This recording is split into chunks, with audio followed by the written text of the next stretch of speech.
Hello everyone. तो एक video लेके आया हूँ मैं आपके सामने। जीएमसी जम्मू में एक इंसिडेंट होता है। 17 जुलाई को रिपोर्ट आई, न्यूज़ आई है। मैंने उसको देखा तो मैंने सोचा शेयर किया जाए।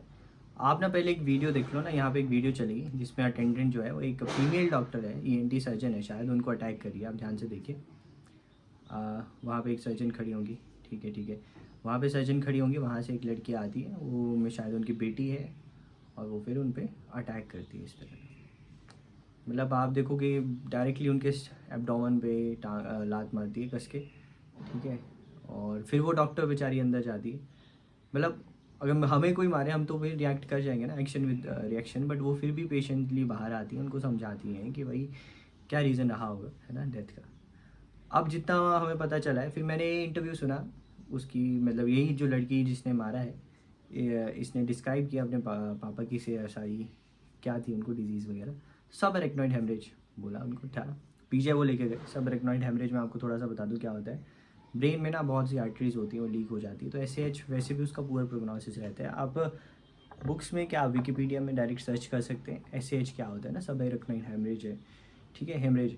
और फिर वो पीजीआई जाते हैं, वहाँ पे ट्रिक्योस्टमी हो जाती है। ट्रिक्योस्टमी ऐसी थोड़ी हो जाती है, कोई यहाँ पे पाइप डाली हुई है तो उसके पीछे रीज़न होता है ना, सांस लेने में दिक्कत आ रही होगी, कुछ तो होगा तभी पाइप डाली है ना। और हो सकता है जीसीएस होता है, ग्लासको कोमा स्केल, वो उनका डाउन जा रहा होगा, है ना।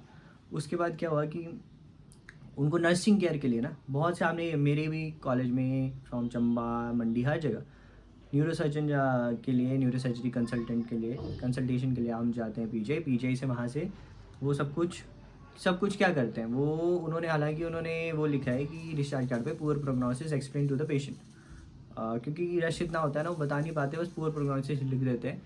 बट पेशेंट को ऐसा लगता है कि अब पीजीआई से वापस भेजा है तो मतलब ठीक ही हो गई, ठीक है। तो वहाँ पुअर प्रोग्नोसिस एक्सप्लेन करके उनको पास वाले सेंटर में भेजा जाता है कि वहाँ पे नर्सिंग केयर लगा लो। जैसे ट्रेकोस्टमी है तो उसको साफ़ करना पड़ता है, ट्यूब होती है ना, उसमें बलगम फंस जाता है, उसको साफ़ करते हैं, ठीक है।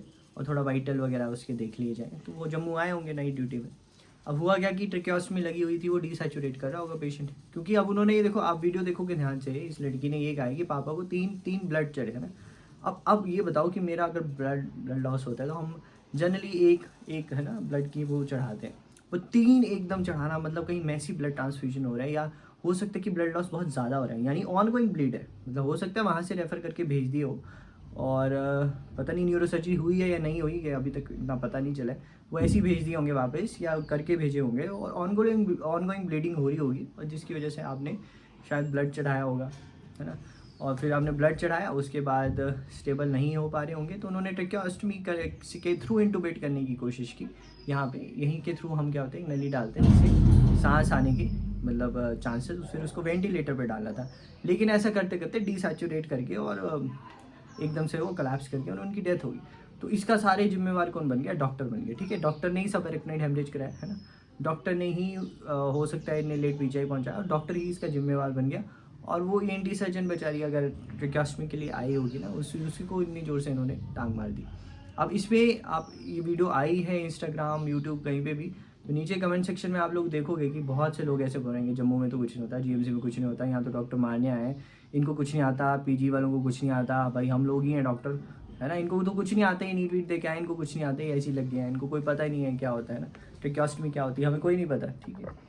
तो ये बड़ी गलत बात है। इमोशनल आउटबर्स्ट मतलब ठीक है, हम मानते हैं, गुस्सा होना मानते हैं, ठीक है।